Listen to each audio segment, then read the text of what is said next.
खबरें चल रही हैं मीडिया में जिसमें ये कहा गया है कि चाइना में मेटान्यूमो वायरस का एक आउटब्रेक है और सीरियस है।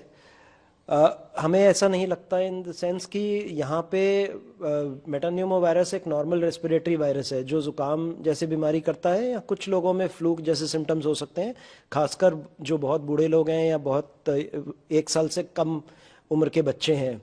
लेकिन ऐसी कोई सीरियस बीमारी नहीं है जिससे चिंता करने की ज़रूरत है। इन दिनों, सर्दी के दिनों में रेस्पिरेटरी वायरस इन्फेक्शंस होते हैं और हमारे हॉस्पिटल्स और इंस्टीट्यूशंस इनको हैंडल करने के लिए तैयार हैं। ह्यूमन मेटान्यूमो वायरस HMPV वायरस जो है ये 2001 से डिटेक्ट हुआ था और ये बहुत सी कंट्रीज में कॉमन कोल्ड का कॉमन कारण है और स्पेशली विंटर सीजन में ये सारे एज ग्रुप्स को अफेक्ट करता है। ये कोरोना वायरस और फ्लू वायरस से बिल्कुल डिफरेंट है और उनसे बहुत कम खतरनाक है।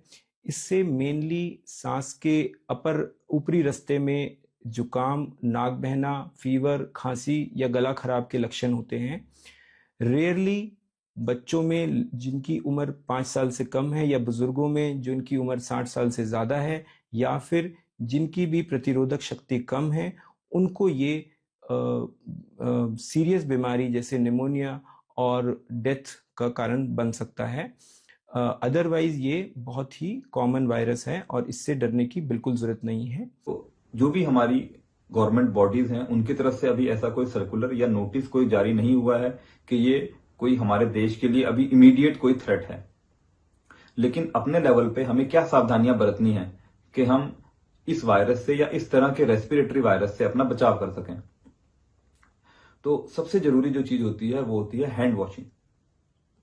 हैंड वॉश करके हम लोग इस तरह के वायरस का जो स्प्रेड है उसको रोक सकते हैं। स्प्रेड को रोकने के लिए हमें जानना जरूरी होता है कि ये स्प्रेड होता कैसे है।